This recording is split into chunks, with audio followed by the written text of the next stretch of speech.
We have it now recording. So good evening to all of you and happy Eclipse Day. Yeah. Hey! So I'm down here in Cape May and it was cloudy. So no eclipse. Like, yeah. All right, so whatever. So anyway, what I want to do just for a little bit, just hear some of your thoughts in relationship to your interview in particular. What you basically learned about the process of interviewing and what you found kind of interesting in relationship to what you discovered about yourself in doing this type of interview, you know, whether it was difficult, hard, or whatever. So just like to have just an open discussion about that. So whoever wants to jump in first, please feel free to do so. I can go if no one wants to. Yeah, that's right, because you said, man, everything's been terrible lately, or whatever. Not terrible, just every day's another issue. So, okay, tell me about... Well, it's funny because I've interviewed a lot before. I interviewed for Morgan Stanley. I interviewed college applicants. I've interviewed a lot, but this time I interviewed someone who was like above me in a sense. I never interviewed someone who's kind of my colleague, but also like above me. And he stopped me halfway through the interview and was like, it's no wonder you're the mindfulness teacher. Like, you have a really interesting way of like making people calm. And no one's ever said that. Like, no one above me has said that to me before. All my students say that to me.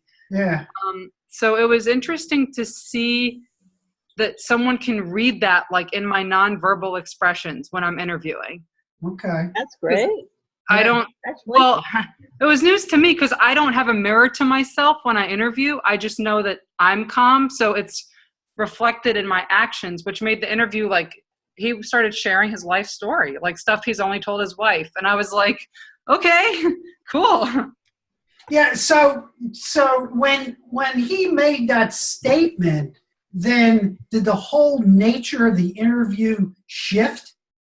A little bit. He basically said, you know, I feel like I can trust you because I'm so calm. And the whole, it wasn't on edge to begin with. It was, you know, very friendly and cordial. We're colleagues, right. But we kind of just went deeper. Like both of us just went a lot deeper in our interviewing relationship. Okay. And how did the interview start out before you got to that point? Well, I had sent him questions ahead of time with probing questions. So he had like a cheat sheet. Okay. So I just said, what question would you like to start with? Because that puts him in, he can pick, it doesn't matter to me, right? So he can pick which one he feels the most comfortable with or has the most information for. Okay, cool. Okay, very Yeah. good. Good. Others? Well, I leave it to you, Alyssa, because my subject was out last week, so I have not gotten to him. I'm prepared for it, and so I'm kind of a null. I can go. Great. I had no preconceived notions, which was pretty cool because I interviewed my new assistant superintendent. So it was like literally the third day I had met him. So I really didn't know anything about him. And it was really cool because I learned a lot about him, but I recorded it and that lasted almost an hour, but he didn't leave my office for another 2.5 hours. So we spent the whole afternoon together and just really got to know each other, which was really cool. I mean, I went through my questions and everything, but after the camera turned off, it turned into, it was almost like we were more relaxed at that point. And just had a great conversation. And of course I realized I talk too much, but I've known that for probably since I was 7. So that was hard. That was hard not to react or talk as much as I wanted to. And I still did. But it was great just to get to know him on a personal level. So that, when you say you were kind of, I'm going to put this word in, kind of struggling with that, were you aware of your own voice of judgment at all as you were listening to this person since you did not know them? Or was there a voice of cynicism or fear? Did you sense any of that? Well, for me, the voice of fear came up when he said our test scores aren't good, and I was like, oh, great. So absolutely, at that point, there was a reflective part of what does this mean for me? And I should have just probably been listening to more what he said, which is he wants us to become, a premier district and to really do great things at our school. So his intentions are good, but immediately I've thought about how it relates to me, and what that means for our high school kids with their test scores. So let me ask you something with that. When it became part of you, what happened to you as the interviewer? I mean, I tried to listen more and talk less. It became about, I immediately turned it into how it affects me, and I don't think that's right. I needed to be listening to him. Yeah. Okay. No, that's good. And for all of you, that to me is a very important thing, because besides obviously what you're telling me is after, quote, the cameras went off, something must have clicked to allow a deeper dive into the conversation. But what happens is, and what's going to be very important for you as researchers, and when you're trying to, close off your own assumptions as you're listening to a person, what you're fighting against is that voice of cynicism, voice of fear, and voice of judgment, and it's something you have to be aware of. But the ability to turn it off to allow for an empathetic listening to emerge is very, very critical for you to do that. And I think that's something, so what I want to ask you then, when the cameras went off, tell me something about, did the dynamic change? Was there more of a generative type of conversation? Did the fear dissipate or what? For me, yeah, it turned into a conversation of, everything from the way he was raised on a farm and the background, the grandfather was very hardworking and work ethic, and where all that came from, right down to how he met his wife. I know the guy's life story, I think. But yeah, it definitely got more interesting. Yeah. So now you, as you said, this is a new person coming in. What has that done to you, in relationship to how you'll deal with this individual, given the fact that they are, in the organizational structure, are superior to you? I think it's actually been a really good thing. We do some things like sports practices started this week, so we all, as administrators, hop on the golf cart and go out and see the kids and everything and drive around. It's kind of fun. And he was in the middle of doing something, and I said, "Hey, do you want to go along with us? We're going out." And he's like, "Where are we going?" I'm like, "We're gonna go see the kid. We're gonna go see the kids. Remember why we're here." So it's building a good rapport with him. There's no doubt. Okay, good. All right. Other things that you've learned during this process. Well, I didn't interview, my candidate, but I found from Alyssa's especially, and both from Christine's, that people want to share. People want to talk. They want to get to know you before they just know you through work. Okay. And that's incredible. Because we don't do that all the time. And who are you going to interview when you're able to now? He's my vice president of strategy and planning, and I'm hoping to do it this week. He was on vacation last week. Yes. Right. Yeah, this should be interesting for you as you listen to what people are saying. Because, again, besides understanding how to get to deeper level of conversation, the other side of this is, we do this to help you to begin to understand how to collect information through an interview process that you'll use, particularly if you do quantitative or not quantitative, but qualitative research. Mm-hmm. That is probably one of the most important things to do. But even more importantly, I don't care about it from the research point of view, is how do you begin as a leader to create the type of conversations that are necessary within a organization to move forward. I think just going back to what Christine said, there's such a need for people to want to share. And at least our school, just because we have over 1,700 kids, we have, like 500 staff between all of our divisions. There's no time, and certainly no one's going to say like, hi, let's speed date. Like, here's 30 seconds, go meet. Right. So to have these organic, like real conversations, that's where you get to people's mental, and the person I interviewed is familiar with mental models and Sengi and systems thinking. So it was a little purposeful on my part, but it was very logical to jump right to the good stuff. In other words, we're not saying, oh yeah, well, how's the food at the cafeteria? It's let me share with you like my purpose for being on this planet. Okay. There's such a need in education and then education systems to be able to have that space to share it. Yeah. Scott, what about you?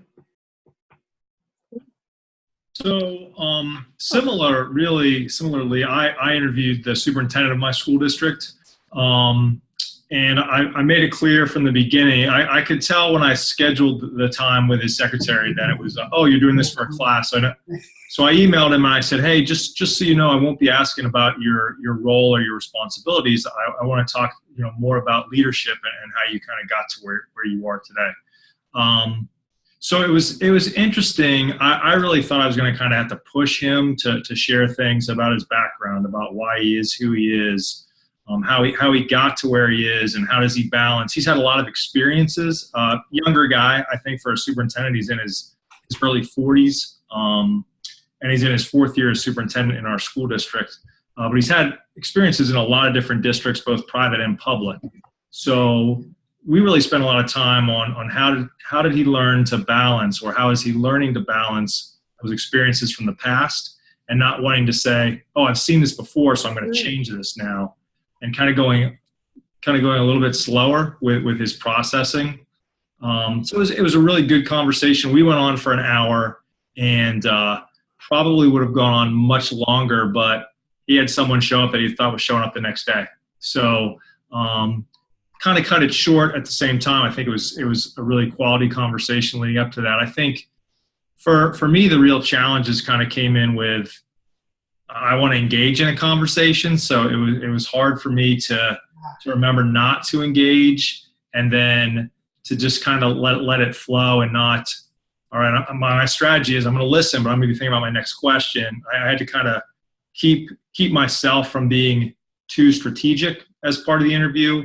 And just use the time that I had prepared for it, and kind of let that guide the conversation.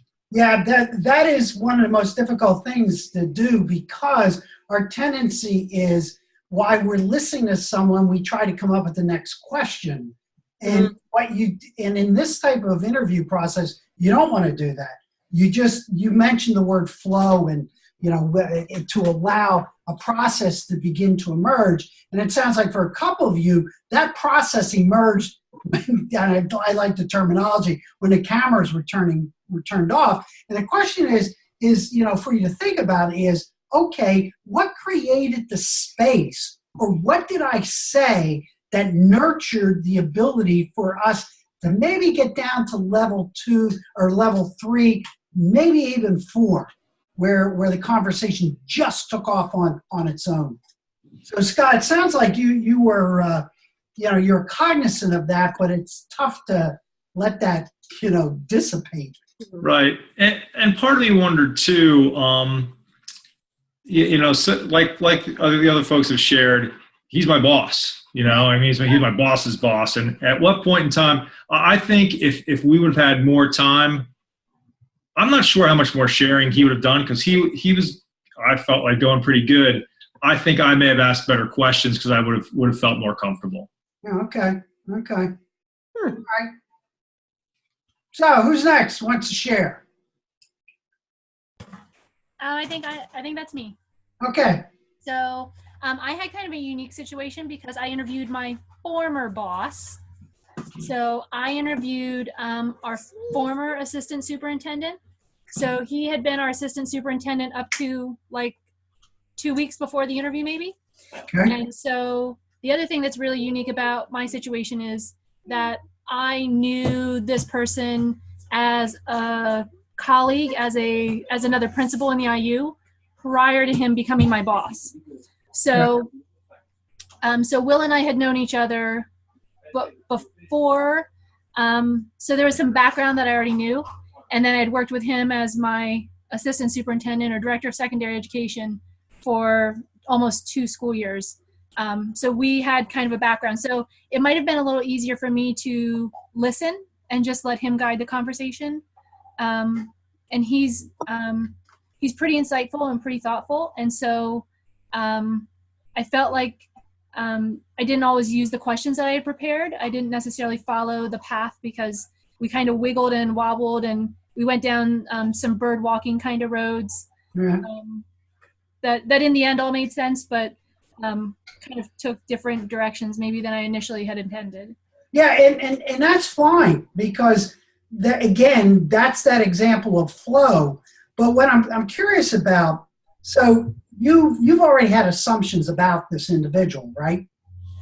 Sure, yeah. So when he was talking, did you notice any, like, oh yeah, right, well, that's not really how I think about it, or like the voice of cynicism, creeping in at all? Well, what's really interesting about that question is I think that this individual is probably he's that guy. He's that guy who you want to work for. He's that guy who's the real deal. He's that guy who, even when I knew him from a different district, you kind of went, I think it would be fun to work with him someday. Okay. Then we had the chance to work together with each other, and it was really all of those things that I kind of hoped it would be, just in terms of being real and being a people person, and understanding that the human element is so much more than the test scores, and understanding that there's so much more to what we do in education. So when I said crazy things like, hey, I have this community outreach program and I'm going to plug it in, it was, I wouldn't say it was an easy sell, but he totally supported it. He understood where it was coming from. He liked the idea, and kind of let me run with different ideas and different programs and different things that I really wanted to do. Whereas my superintendent is much more, how's that going to change your test scores? How does that relate to achievement? What's that going to do for us as a district? Okay. So he was really, he kind of just gets leadership. He gets being a leader. He gets working with kids. And the thing that he said over and over again that I knew, but I'm not entirely sure that in all the time we've known each other, I'd ever heard him articulate quite as clearly as the way he did during our interview, is he said, it is all about kids. And if I make any decision that doesn't have kids at the middle, then I'm wrong. Yeah. So let me ask you something, and I want all of you to think about this. Did you create the space for that emergence that came out of that conversation? Do you feel that it was your when I say create the space, that for some reason you were able to set up an environment that he was able to maybe just feel that the environment was good and was just able to go with it without you really prodding it along at all? Did you create that? I don't think I created it in the hour-long interview. I think it was something that had a history. It was 9 years in the making. Okay. And I think that's what created the opportunity to just talk. I mean, I think I tried really hard, like Scott said, I tried really hard not to interject or reply or engage in as much conversation, which in all honesty was kind of awkward between the two of us because we know each other and we're friends. And so it almost made it awkward that I wasn't engaging as much in the conversation with him as what I probably would if we had been sitting in his office having and chatting. Yeah, it's interesting. And for all of you, how did you deal with periods of silence?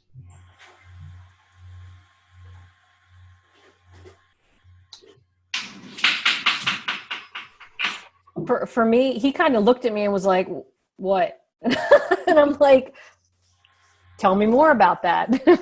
Or explain that to me. And he's like, and I think for me anyway, he kind of got it, like where we were going with this. So, but yeah, and he came over to my office, which was, I thought was interesting, as opposed to me going to his office. So, which is a whole, analyzation in itself. Okay. So what was silence like during your interviews, both for you or for the person who you're interviewing?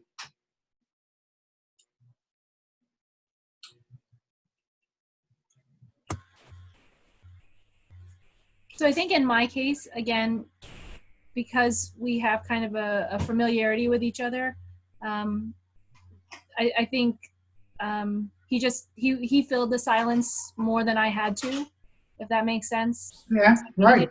I kind of did what Alyssa said. I'd maybe say, well, that's really interesting, or try to maybe offer some subtle prompts. But sometimes he just kind of kept talking, and he would, like I said, kind of bird walk maybe to a different topic, related and connected, but maybe not exactly where we were headed. But I think he kind of filled that silence more on his own than with my prompting. And the bird, let me ask you a quick question about that. What did the bird walking do for you? For me, I thought it added a different level of depth. Okay. So I thought that, and I think if maybe in a different situation, it could have been, it could have made me feel a little frazzled, or a little, if there had been a time limit or something else. But because we were just chatting, and it was okay. But I thought most of the bird walks added examples, or added some depth, or validated some of what he was saying in terms of examples, or rationale as to why he had made a decision, or why he had chosen to do something the way he did it. So I thought it just gave it a little bit more depth. I thought it added something by not trying to force him down my road and letting him get there on his own. And so your questioning while that was taking place really emerged out of his bird walking. So your questions then were sparked by that, which were maybe totally different than what you planned to even ask in the first place. Yes. Yeah, okay. That's important for a lot of you. And the reason, and I'm going to bring it back to research right now, why that's important is, for example, if you do case study or narrative or a phenomenological study, and particularly phenomenology is designed to allow the voice of the participants to emerge so that you can hear their stories about how they experience a particular phenomenon. And so that ability of you to be able to go, again, we'll use the word flow, to move away from maybe the set of questions that you had, and allow the individual to take you along there. And there's times you can bring them back in, but that becomes a very, very important skill, for you to develop over time, and you'll hone that as you move through your research courses more and more. So it's just something I want you guys to think about. So basically, as I said, I just want to get some feedback from you to hear your voices about what you were saying. And then real quick, I just want to put some of this again into the context, because this is, the kind of like, we're towards the end now of the course. And these are things I'm hoping that you'll carry with you as you leave this and move into your 801, 802 courses, etc. And again, remember when Sharma was talking about this idea, the open mind, again, that's dealing with the intellectual side of it. It's dealing with our rational side. And then the other question is, and hopefully you are experiencing this as you think about your interview is that the emotional intelligence, the empathy was able to begin to emerge. And it sounds like, at least from what I'm hearing you say, that a lot of you did get to an empathetic level with the individual who you were talking with. And then finally, I don't know how far you got to this, this idea is did a new sense of purpose begin to emerge in relationship to your interaction with this individual? Was there, an emergence of, hey, here's some interesting possibilities, we can look at. It sounds like for some of you, there might have been those types of conversations going forward. So again, when you think about this, it's not some theoretical framework, but what it's a way for helping you to begin to look at conversation from a different point of view. Because as leaders, that's going to be very, very critical, given the complexity of issues that we're all going to be facing over the next 10 years or so. And I'm going to tell you where it's really going to start hitting us is when artificial intelligence and deep machine learning become a major component to the learning environments, both from a K-12 point of view to a university level, that our ability to understand a relationship of these are going to be very, very important for you to look at. And so remember this, and again, extremely important, and this comes from Heifetz and Linsky, that the deeper change that you as a leader have to initiate within any organization, that really is where the resistance is going to come from, because the problem is for you as a leader is that remember, in Senge, in systems thinking, the idea that structure shapes the behavior of people over time, that when you begin to play around with this idea of new types of learning, again, I'm going to tell you right now that artificial intelligence is going to change the whole dimension of what takes place in the classroom, and it's going to happen sooner than what you think about. It's not, well, it's going to be 10 years down the road. I can show you software right now that can analyze a kid better than any of your expert teachers in your school right now. That software's there, and it's coming, it's out there, it's very interesting, and it's going to demand a new way of thinking about the role of teaching as it relates to this new type of artificial intelligence that will give us so much more information about how an individual learns. So again, this to me is a very, very important concept for you to keep thinking about. And then, as I said to you, is that, and I'll put these slides up for you tonight.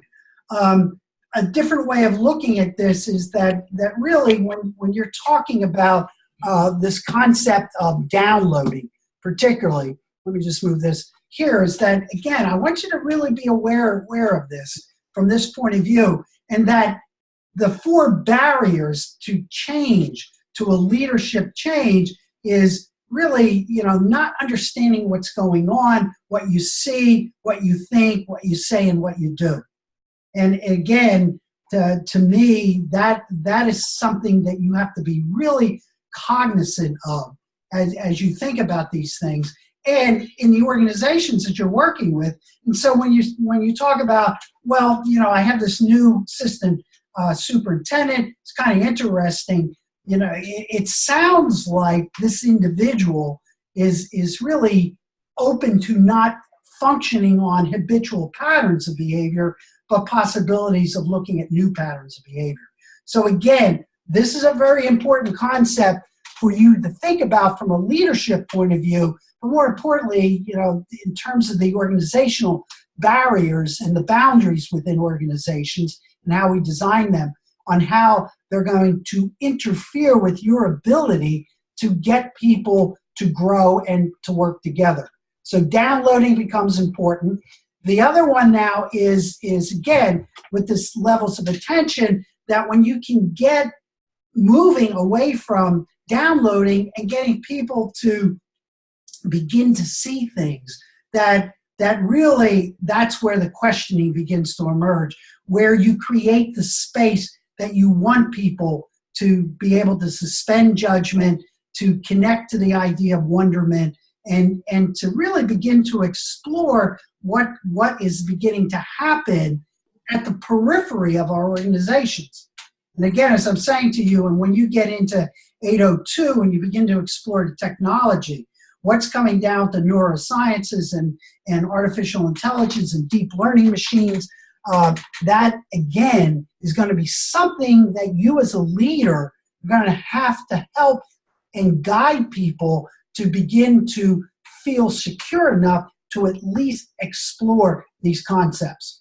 So again, what Sharma's giving you here is really the ability to think about the three components of how you move people from downloading to at least being able to get to the windows and to look outside. Any comments, questions on the first two I just gave you? Pretty clear for you? Mm-hmm. Mm-hmm. Okay. Just want to make sure. And then, so as you get down into the deeper levels of conversation, again, and even think about your conversations with the individual. So now sensing is you begin to see the whole field. So really now what you're trying to get people to do is changing the container. So for example, you know, when I was a superintendent, one of the things I was always constantly trying to do and talk about changing the container, I tried to break down the barriers between disciplines. Instead of looking at, you know, a subject area, discipline as math is in this separate entity, art in a separate entity, music, or, you know, the sciences, is trying to change the container to allow a deeper dive into understanding the relationship, for example, between mathematics and music, or mathematics and art, and any of these types of ideas. And then what you attempt to get people to do is you feed them a lot of information for them to explore by redirecting the attending. You know, give them information. Don't say you gotta do this. Say, look, I want you to explore these different types of ideas. And what that does is that's how you get the open heart, is that you understand people's fear, you understand their concerns about how we make the types of changes. But as a leader, your job is to nurture that containment, that it's okay to allow these things to happen. So that's really what sensing is all about. And then finally, when you get to the level of presencing, that's where there's a profound shift, where the barriers begin to collapse. You know, you begin to understand the possibilities of future, but you're also, you know, when he talked about, you know, the authentic self, who I am, what I'm trying to do, and as a leader, you're trying to nurture that within the organization. And again, by having you do those interviews, just trying to get you to get a sense of what these are. And so like when you said, you know, I've interviewed, you know, so many different types of people, but this type of interview was a little bit different. You know, the dynamics were there. And that's what I want you to think about. And I want you to think about as a leader that really your job is to learn how to, once you understand who you are, what your source is, why you function the way you do, that then you can create these environments to allow these ideas to emerge. So any thoughts, comments?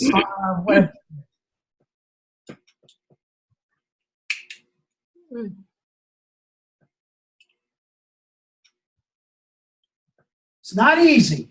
I'll tell you that right now. I think the hardest part is not responding with a solution, yeah, or a counter experience. Yep. But just to say, I heard you. Yeah. And I think that's part of the mentality that is not intrinsic in our culture, but something to learn. No, and one of the reasons it's not is because, again, you know, and I don't know if I told you guys this, or after a while all these blend together. But again, we're still under the 17th century thinking of, you know, yeah, nature is a machine.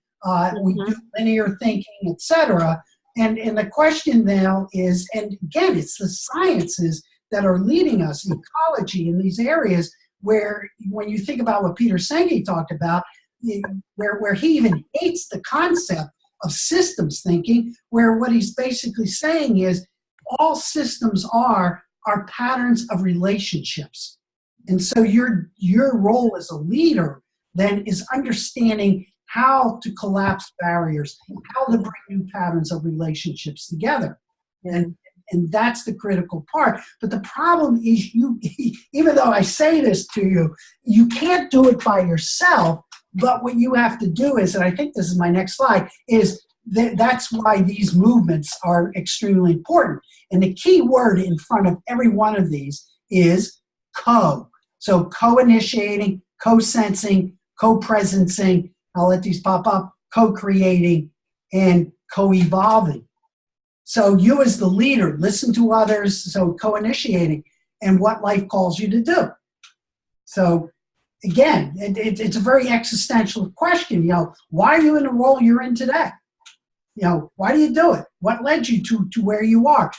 That, and it's interesting in listening to what you say about your interviews. To what extent you were getting your interviewee to kind of give you a sense of who they are. At least that's what I heard a lot of you saying. And then what co-sensing is now you go to a place where you get rid of the downloading and you really begin to open up collectively. The flow begins to emerge, which then leads you to co-presencing, where you really retreat and you reflect and you allow inner knowledge to emerge. So again, like I said to you guys, as a superintendent for over 15 years or so, the one area that I'm the most proud of is that group of elementary teachers went to the school board and asked to have the walls knocked down. And again, it was a co-presencing, and it was because they were encouraged to explore ideas. They weren't told they have to do this, but they were given information that said, hey, you know, look at this and tell me what you want. And so then a prototype began to emerge, and then there was a co-evolving. Now, the reality of that is, let's deal with current reality, is the problem is we had a good board. Now, whether, and that happened in 2004, 2005, whether that's still in place, I don't know.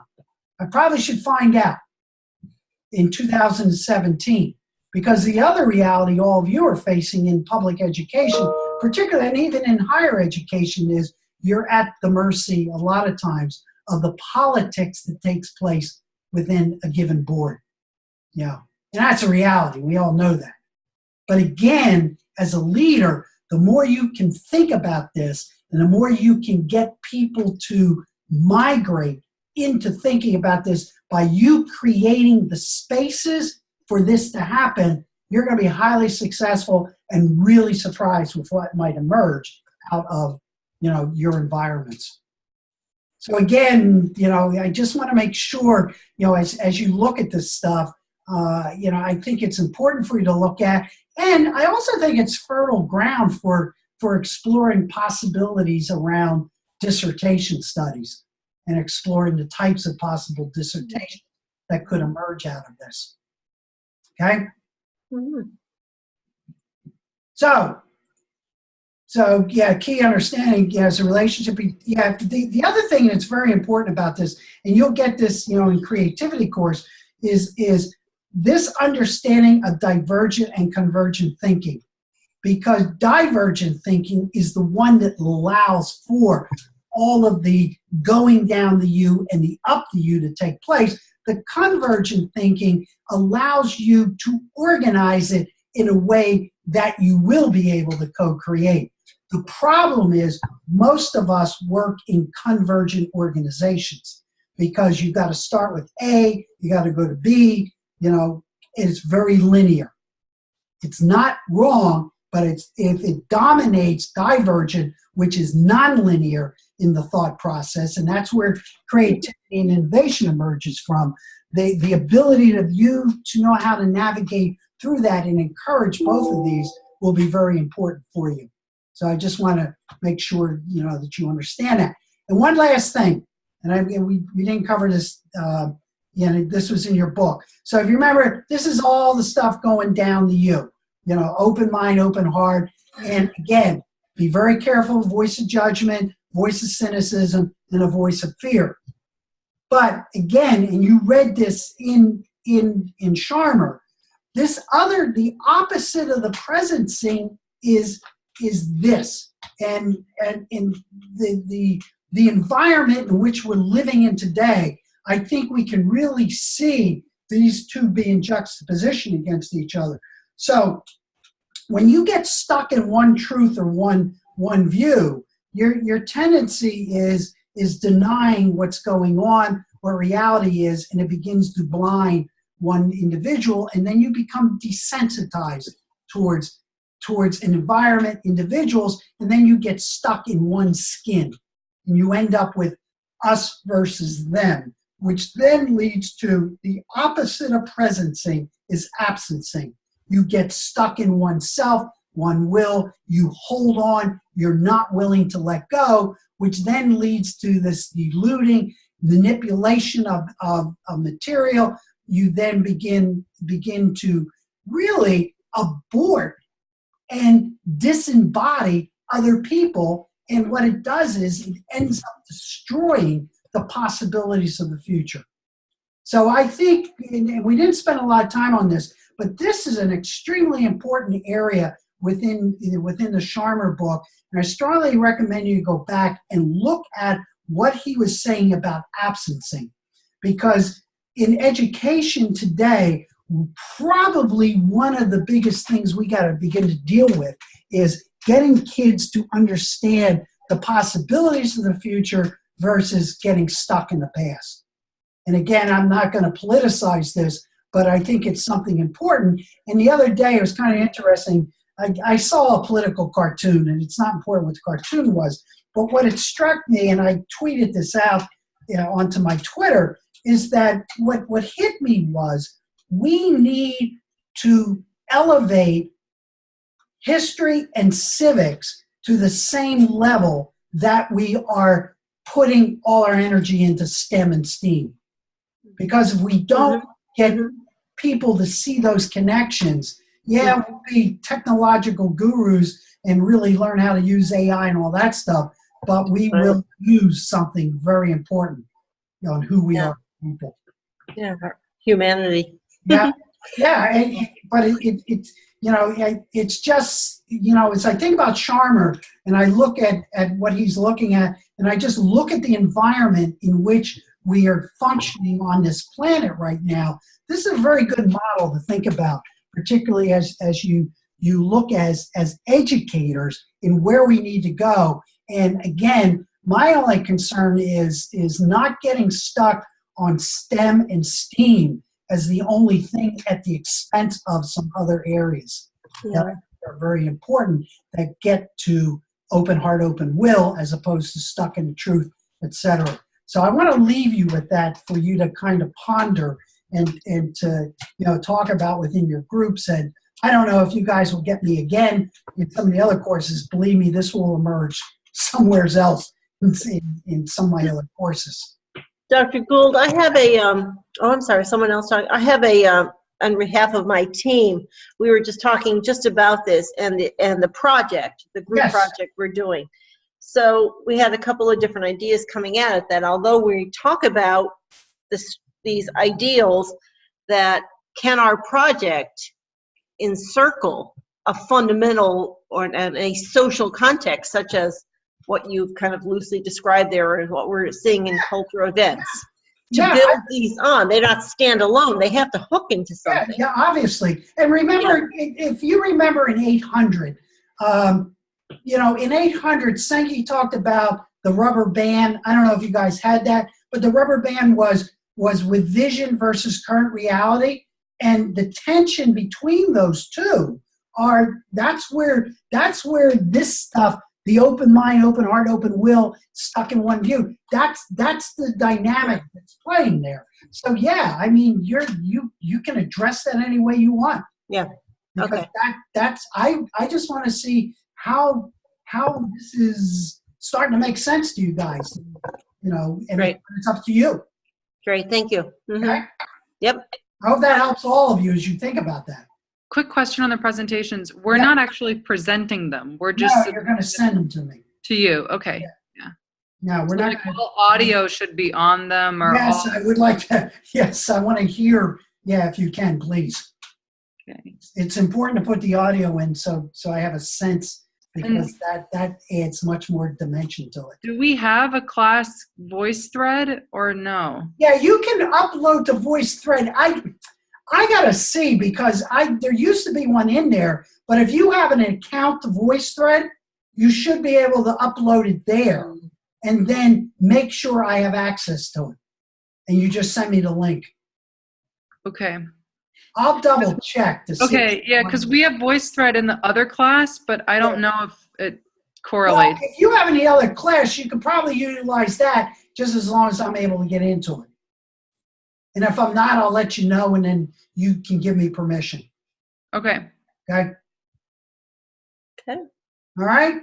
So would it be correct then that we don't need to share it necessarily with the whole class? No, Okay.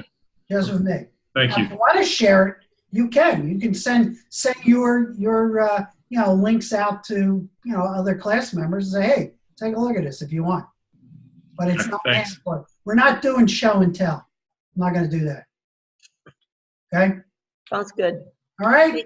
Thank you. All right, so that's it. So you guys have a good evening, and when I'm done here, I'm going to eat dinner and then jump in the pool. Oh, good for you. Take care. All right. Good night. Good night.